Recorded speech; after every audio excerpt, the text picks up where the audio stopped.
Well, hopefully that does it. Is it recording? Yes, it is. Just a second. You hear a dove cooing off in the distance. I'm here really early. I am picking children up from school. They're out of school tomorrow. I've got to take my son Brandon to the hospital in Ada for a consultation on a colonoscopy. I wonder about him sometimes. He's looking forward to having a colonoscopy. Yeah. It's rather, I'm going to have to do something here. Block that wind. That'll cut some of the, roll that window down, and it can let a cross breeze through. Actually, I think I'm going to lower both back windows. A little bit to talk about. I tried calling my brother Chris, couldn't get him. I'm not going to call my sister until I know something. She's supposed to visit him tomorrow up at the heart hospital, but they're talking about moving him, and it would be a wasted trip for her if they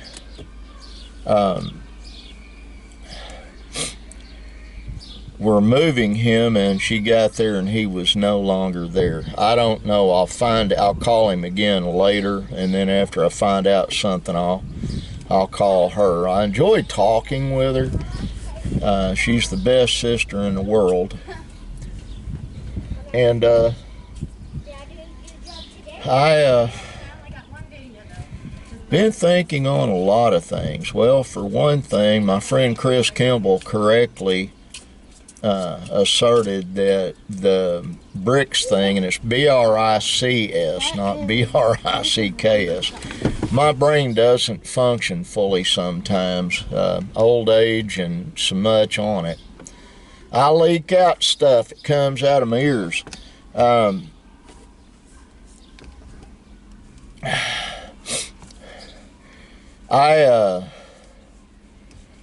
had SpaghettiOs and a Pop-Tart for breakfast. I know, healthy food, right?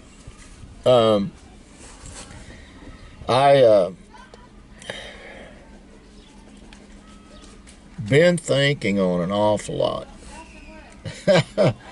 Hi, Ashton.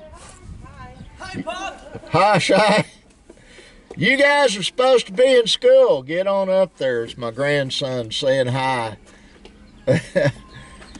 You don't get to go yet. But you know, my friend. Yes, I'm your pawpaw. Now, go. Miss Casey's looking for you. So we're enjoying the weather. Okay. We'll see you in a bit.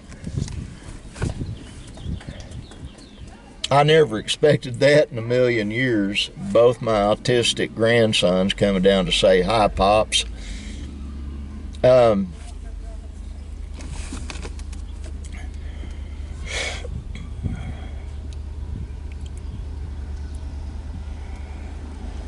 I'm going to back way up on something.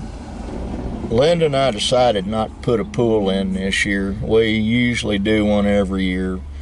I spoke with my youngest adopted son, Matt, and he told me right where on Honey Creek the boys can go in.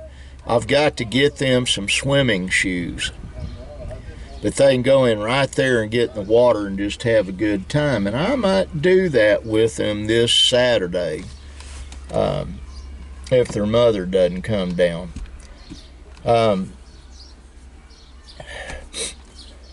Maybe Sunday after church. Speaking of church, Linda and I did not make it to prayer meeting last night. I texted the pastor to let him know. We needed some time for us desperately. I know it sounds like we should be able to do that any time, but we enjoyed our time together last night. we have so much going on. When you have as many people living in a place as we do,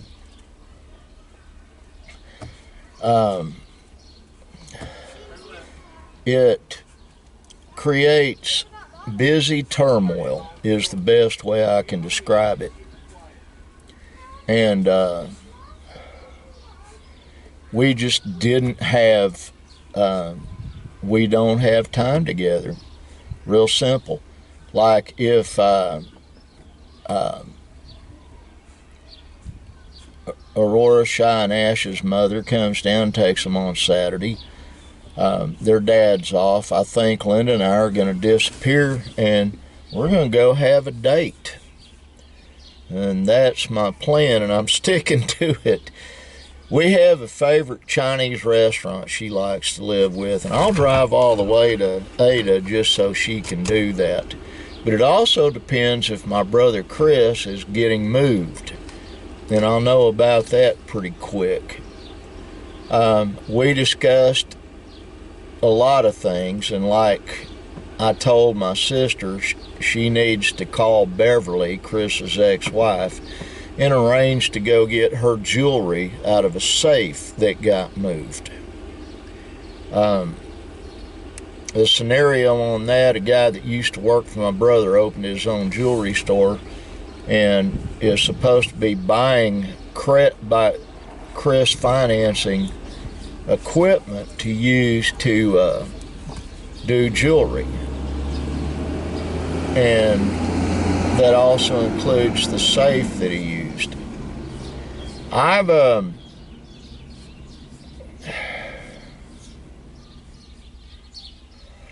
have no room to talk. I had a company that I think it's still registered with the state, I don't know, called Little Axe Painting Company, and I let a bunch of guys that were painters use my credit to run accounts through different stores so they could get a discount. Most of these guys had a really horrible credit rating, and I'd make $1,100 to $1,200 a month off letting these guys do that. And then I got stuck a couple of times pretty hard. I had to pay off someone else's debt, so I shut it down. I not only, what I did is I went ahead and discontinued them from the account, and then I shut down everything and closed shop on that. It's kind of like being a payday loan company, only they give me money and they use something I have access to. That's not how I do things anymore. Money's too tight. Too many people are dishonest. There's too many people that are in survival mode. And what I mean by that, they're living paycheck to paycheck and barely eking by. They don't know where their next meal is coming from. And I have friends that have friended me on Facebook, sent me a friend request, and I accepted.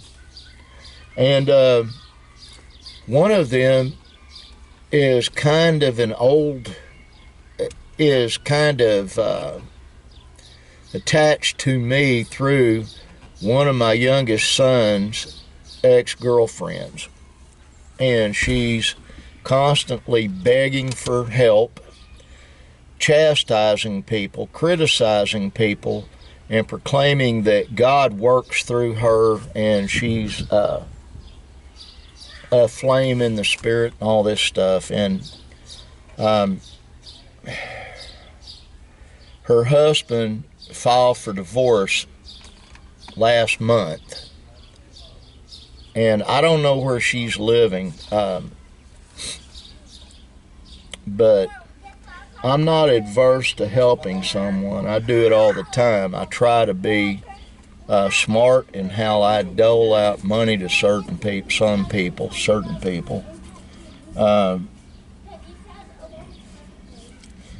There's a catchphrase, the more you give, the more you're given, and I'm a living example of that.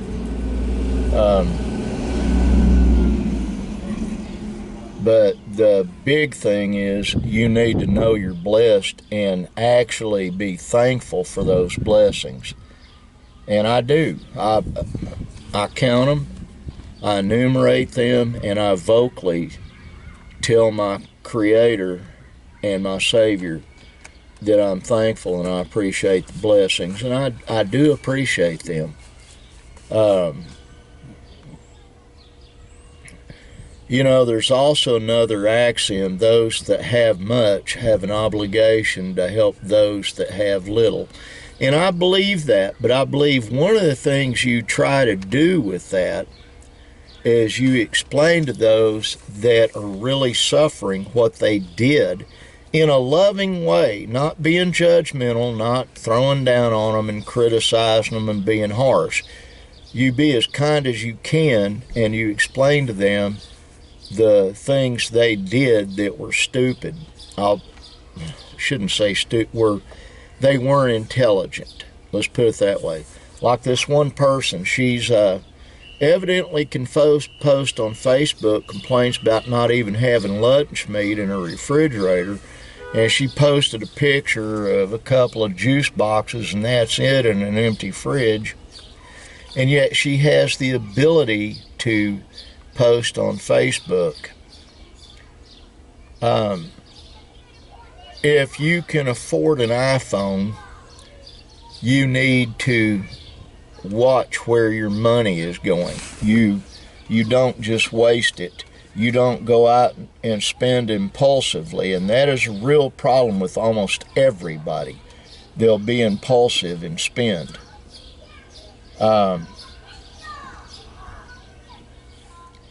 You have to curtail the rampant expenditure, the rampant doling cash out for stuff you really don't need. You need to, first of all, when you spend your money, you need to do it prayerfully. You really do. Then you need to think, do I really need that? I've had friends castigate me, not in my immediate circle of friends, but I've had people that are quote-unquote friends on Facebook and others that tell me, well, you sure live an opulent lifestyle. No, I don't. I really don't.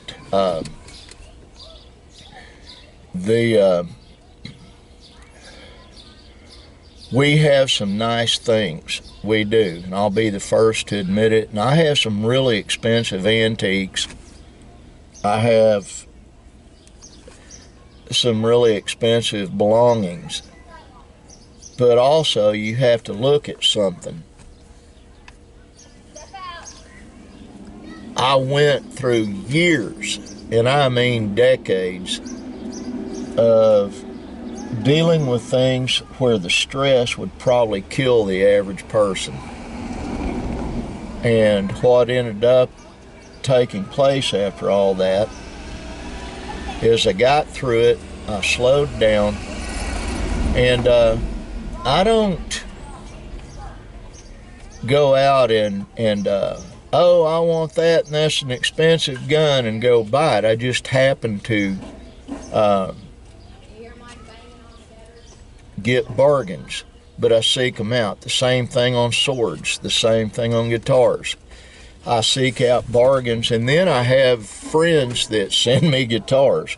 More than just Nuno Betancourt. I have other folks that will send me a guitar every now and then, and I thank them, and I thank him, and I was going to tell all of them to stop, and Linda says, well, if the bad thing's coming up, maybe you ought to just put them back, and that way if somebody in the future wants one to play, you've got it and you can give it to them. And that's true. She's very wise, my wife.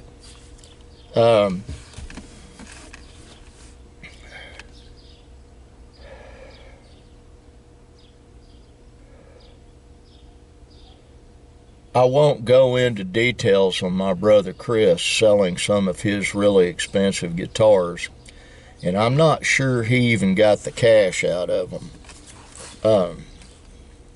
He has been abused by some folks. When his health went down like it did from the very onset, the very first time, people came out of the woodwork to plunder him. My sweet little sister has a bunch of his stuff in a storage room up on their place up east of Norman. And there's some in McAllister that need to be recovered. He's going to have to convert some of the stuff he's got into cash and take care of that. We've got a storage building I bought, and my sister told me it's nowhere big enough to accommodate Chris's stuff. I asked him, and he said it was plenty big enough, but then again, he's not there looking at it. And I was thinking about the stuff that was left at the jewelry store he had. Well, we'll figure stuff out as we go. It's one of those things, do it as you go. And that's what I'm doing. I'm a work in progress in my own life. My brother Christopher is a work in progress in his life. Everybody is. The main thing you've got to remember during all this is that there is a God, and He is watching over us, and you need to be thankful. Now, I'm going to shift gears a little bit. Everybody knows I have a good friend named Christopher D, as in David, Kimball, Kimball, that lives in Florida. He lives, I think, in northern Florida, but in southern Florida, they have a massive flood going on. They've had 25 inches of rain. In April's not even the rainy season there. So, and I have some friends that live fairly close to that. I haven't contacted them. But if you are the praying kind, as well as praying for my brother Chris, pray for those folks in southern Florida, South Florida. They're really inundated right now. Now, I got to get off of here. It's nowhere near time for the kids to get out, but I've got a ton of business calls I've got to make. There's another school bus.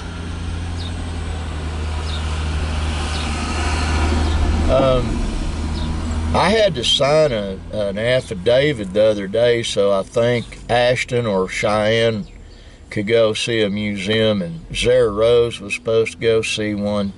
I don't know. But this school right there genuinely takes care of their children. They really do. I'm a big fan of Davis schools. Anywho, got to get off here. Love all of you. God bless all of you. And I mean that. And bye.